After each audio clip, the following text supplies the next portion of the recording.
Tiger అంటే నేను tiger అనే పిలుస్తాను. బికాజ్ నిజంగా ఆయన టైగరే. ఆయన ఎనర్జీని ఎవరు మ్యాచ్ చేయలేరు. అన్నయ్య తారక్కి ఇక్కడ వచ్చేసినందుకు ఆయన్ని తారక్ గారు అంటే ఆయన తట్టుకోలేడు. తారక్ గారు అంటే ఏంట్రా బలిసిందా, ఫార్మల్గా ఉంటావేంటో నాతో అంటాడు. కలిసిన నిమిషంలో ఫ్యామిలీలా ట్రీట్ చేసేస్తాడు. మొన్న థ్యాంక్ యూ మెసేజ్ కొట్టినాడు, thank you for accepting to coming to my launch అంటే, అరే నువ్వు ఫార్మల్గా ఉండకు, this is my responsibility with the love I have for you అన్నాడు. తారక్తో నాకు ఫస్ట్ షాట్ నేను చేసినప్పుడు ఫైట్తో స్టార్ట్ అయింది. ఆ 6 ప్యాక్, ఆ బాడీ అది చూసి మగాడంటే ఈడ్రా బుజ్జి అనిపించాడు. ఆ ట్రావెల్లో సీను, తారక్ చేసిన అల్లరి కానీ చూపించిన ప్రేమ కానీ చాలా గొప్పగా ఉంటుందండి. ఎంత అలవాటు అయిపోయిందంటే ఈవినింగ్ అయితే వాళ్ళు నా పక్క రూమ్లో ఉండేవాళ్ళు, వాళ్ళు లేకపోయినా వాళ్ళ రూమ్కి వెళ్ళిపోయే పరిస్థితికి వచ్చాను నేను. అంత ప్రేమ చూపించారు అందరూ. And Tarak especially I have to admire. మీ అందరికీ తెలియాల్సిన విషయం ఒకటేంటి, నేను తారక్ కూడా చెప్పాను, నువ్వు ఎప్పుడు ఇట్టాగా ఉండు తారక్, ఒక్కడేనండి గొడుగు పట్టుకుని ఒక్కడే వచ్చేస్తాడు, పక్కన ఎవరో ఉండరు. అలా ఉండాలి హీరో, అంత పెద్ద హీరో అలా ఉండాలి, అంత మోడెస్ట్గా ఉండాలి. సునీల్ చెప్పినట్టు తను లెగిసి కుర్చీ ఇస్తాడు ఎవరికైనా. నేను వయసులో తారక్ అంటే చాలా పెద్దండి, కానీ ప్రతి విషయంలో బాబు తిన్నాడా, బాబు పడుకున్నాడా, బాబు కారు వచ్చిందా నన్ను చిన్నపిల్లల్లాగా చూసుకున్నాడు Tarak. So that is Tarak.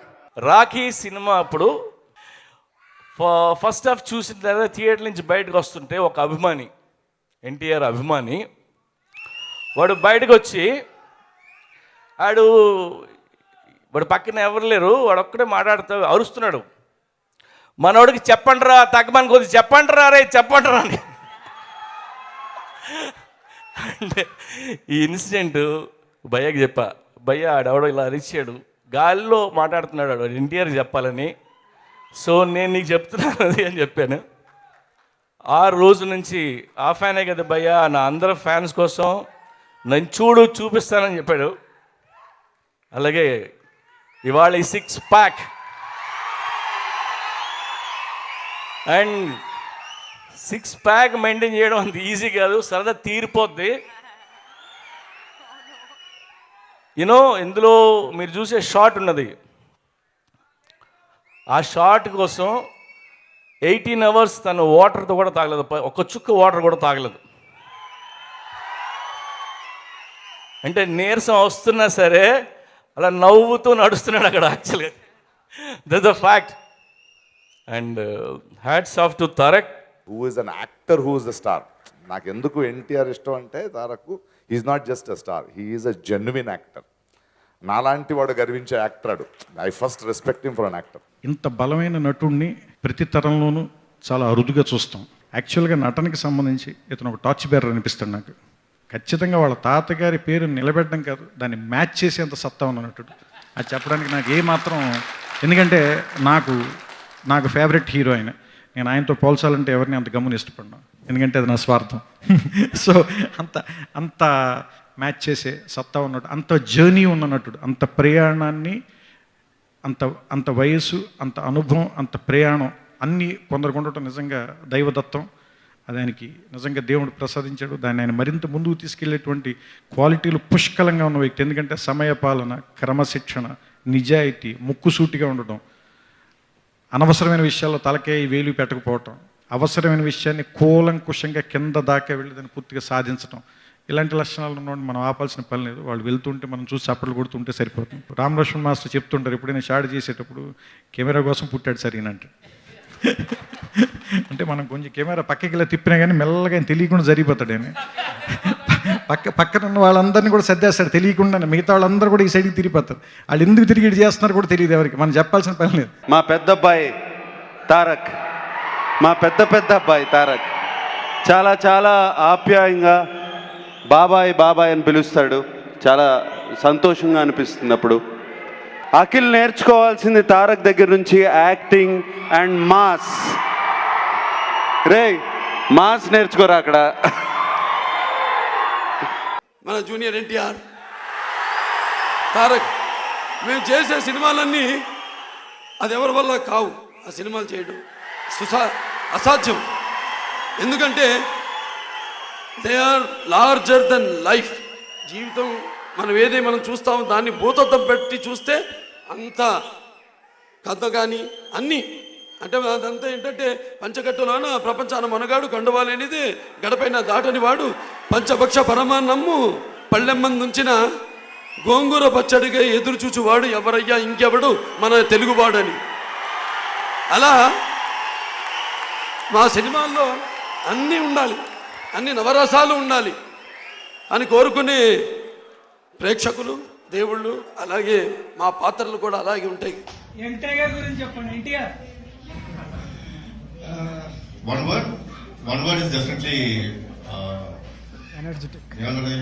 atom bomb. NTR Junior, thank you for coming on sets with all of that energy every single day. Cinema kosam మీ డెడికేషన్ చాలా ఇన్స్పైరింగ్ ఉండేది. ఎంత పెద్ద స్టార్ అయినా కూడా at the same time you are so real and I think that is one of your best qualities. ఒక co star లాగా perform చేయడానికి ఎవరి స్పేస్ వాళ్ళకి ఇస్తారు. ఐ డోంట్ నో ఎలా చేస్తారు, బట్ 1 or 2 టేక్స్లో సీన్ ఓకే అయిపోతాడు. కింద ఒక ఆయన మెట్ల మీద కూర్చోన్నాడు. నాకు అటెండర్ వచ్చి భయ్యా ఇలా ఉన్నారు ఇదంటే సరే నా వైపు నుంచి నాకు తెలిసిన ఫ్రెండ్ సర్కిల్లో ఇన్స్టెంట్గా ఫోన్ చేస్తా తరక్ ఇలా ఆల్రెడీ చేసేస్తున్నాం, ఆల్రెడీ అప్పటికే అయిపోయింది. అండ్ ఇంటి దగ్గర కూడా ఈ మేదీపట్నం ఇంటి దగ్గర బండి రోజు మన ఈ మొక్కజొన్న బుట్ట కాల్చేవాళ్ళు, అతను కూడా అప్పుడెప్పుడు లాంగ్ బ్యాక్, ఇది 10 ఏళ్ల క్రితం 11-12 ఏళ్ల క్రితం సంగతి. అప్పుడు కూడా వెంటనే హెల్పింగ్ హ్యాండ్ అయితే he has that nature, he has that attitude of giving hand to someone. అంటే దా నాతో పాటు రా ట్రావెల్ చేయి అనే నేచర్ ఉంది. సో హీస్ 100% దాని అందుకే, లేకపోతే అంత ఈజీగా ఎమోషన్ పోర్ట్రే చేయలేడు కదండి. ఎందుకంటే ఇప్పుడు ఎక్కడైనా ఒక పాత్ర చేయాలంటే ఎక్కడో చోట లైన్ కలవాలి. అంత మంచిగా ఆయన ఫీల్తో చెప్తుంటే మధ్యలో అంటే ఏం లేదు, డ్యామ్లకి అప్పుడప్పుడు చెక్ అలా ఎత్తుంటాడు. ఫస్ట్ డే యాక్చువల్లీ నేను ఏమై చేసావే అయిపోయింది. అది ఫస్ట్ ఫుల్గా చెన్నైలో షూట్ అయింది. It's not big hero. And Brindavanam వచ్చాను, నాకు ఆల్రెడీ తెలుసు ఎన్టీఆర్ ఆల్రెడీ నాకు తెలుగు రాదు ఏమి రాదు. అయితే ఫస్ట్ డే వచ్చి కూర్చొని and then I remember still he walks up, so you are the new kid in the block. 2009లో జరిగింది ఇది యూనో. అండ్ అసలు అప్పుడు నేను ఎస్ సార్ లోపల ఎన్ని ఉంటాయో అవన్నీ ఇప్పుడు బయటకు వచ్చినాయి. అంచెలంచెలుగా 2వ సినిమా కొంచెం 3వ దానికి ఇప్పుడు 4వ దానికి ఫుల్గా బయటకు వచ్చింది టోటల్గా. ఐ నో ఆయనకైతే సెకండ్ టేక్ నో ఛాన్స్. చేస్తే ఫస్ట్ టేక్ మొత్తం దింపాలి. Okay everything. సో నేనైతే షేక్ ఫుల్ ఇంత పెద్ద సీన్. కృష్ణ గారు అబ్బాయి అనే నేను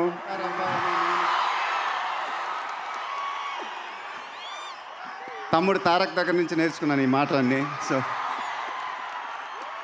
first I would like to thank తారక్కి గుర్తుందో లేదో ఎప్పుడో అప్పుడు నేను తన ఆడియో ఫంక్షన్కి వెళ్ళాను. మళ్ళీ ఇప్పుడు తన ఆడియో ఫంక్షన్ తన ఈ ప్రీ రిలీజ్ ఈవెంట్కి రావటం నిజంగా చాలా ఆనందంగా ఉంది. It's an amazing gesture. I think ఇక్కడ నుంచి ప్రతి ఫంక్షన్లు ట్రెండ్ మారుద్ది, అందరు హీరోలు వెళ్తారు. నాకు ఏ ప్రాబ్లం వచ్చినా నేను ఫస్ట్ ఫోన్ చేసేది మా చరణానికి. కరెక్ట్గా ఫోన్ తీసుకుని నాకు టెన్షన్ వేస్తుంది, ఏ టైటిల్ మార్చేస్తా అంటున్నారు, sensor certificate what ever. Phone తీసుకుని చరణ్ ఫోన్ చేశాను, ఇంటికి రా అని చెప్పాడు. ఇంటికి వెళ్ళగానే చరణ్ ఇంట్లో చరణ్ మన ఎన్టీఆర్ గారు ఇద్దరు కూర్చుని కాఫీ తాగుతున్నారు. అక్కడికి వెళ్తే చెప్పాను, నా ప్రాబ్లమ్స్ చెప్పాను. ఆ రోజు నిజంగా నాకున్న స్ట్రెస్ని ఇక్కడి నుంచి జీరోకి తీసుకొచ్చింది మా అన్నయ్య ఇంకా జూనియర్ ఎన్టీఆర్ గారు ఇద్దరికి. I would really like to thank them. Thank you so much. ఆ రోజు మీరిద్దరు అంత చెప్పిన మాటలు మీ ఎక్స్పీరియన్స్ వల్ల దేనివల్లైనా కూడా really help me to calm down, and thanks to them. Tarak Bhai is whispering something. So Tarak అంటే తను చేసిన సినిమాలను బట్టి, పైకి తనకు కనిపించే క్యారెక్టర్ని బట్టి చాలా బండోడని, లేదంటే అంత హార్డ్ కోర్గా ఉంటాడని అనుకుంటారు. I just want to throw a light on his other side, తన సాఫ్ట్ సైడ్ గురించి. నాకు 2 లాబ్రడర్స్ ఉన్నాయండి లాస్ట్ ఇయర్. అందులో ఒక లాబ్రడర్ కుక్క యాక్సిడెంట్లో చనిపోయింది. మా ఆవిడ ఒక 2 రోజుల పాటు మొత్తం అప్సెట్ అయిపోయి ఏడుస్తూ కూర్చొని ఉంటే, సడన్ గా 2వ రోజు సాయంత్రం సేమ్ అదే లాబ్రడర్ చిన్న కుక్క పిల్లల్ని తీసుకొచ్చి ఇంట్లో వదిలేసి వెళ్ళిపోయాడు. అలాంటి సెన్సిటివ్ నేచర్ ఉంటుందని ఎవరికి తెలియదు. తారక్లో అంత బండగా అరుస్తూ గోల్ చేస్తుండే క్యారెక్టర్ వెనకాల అంత సెన్సిటివ్ నేచర్ ఉంటుందని ఎవరికి తెలియదండి. హీరోలు చాలా మంది ఉంటారు సార్, యాక్టర్లు కొందరే సార్. వర్షం జరుగుతుండగా సింహాద్రి రిలీజ్ అయింది. సింహాద్రి రిలీజ్ అయింది. అబో ఆ హిట్, పెద్ద హిట్, బిగ్గెస్ట్ బ్లాక్ బస్టర్ ఇది విన్నాను. తారక్ పిలిచాడు, దా ప్రివ్యూ చూద్దామని. సో ప్రివ్యూకి వెళ్ళాం. సింహాద్రి చూస్తుండగా నాకు మెంటలెక్కేసింది, పిచ్చెక్కిపోయింది.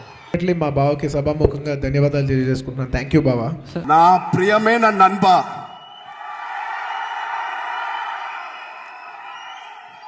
வயசுல నాకు எனக்கு தாருக்கு 1 year தான் டிஃபரன்ஸ் இருக்கு. பட் நிஜ ஜீவிதம்ல அவன் ரொம்ப சைல்டு மாதிரி மென்டாலிட்டி, லயன் மாதிரி பர்சனாலிட்டி.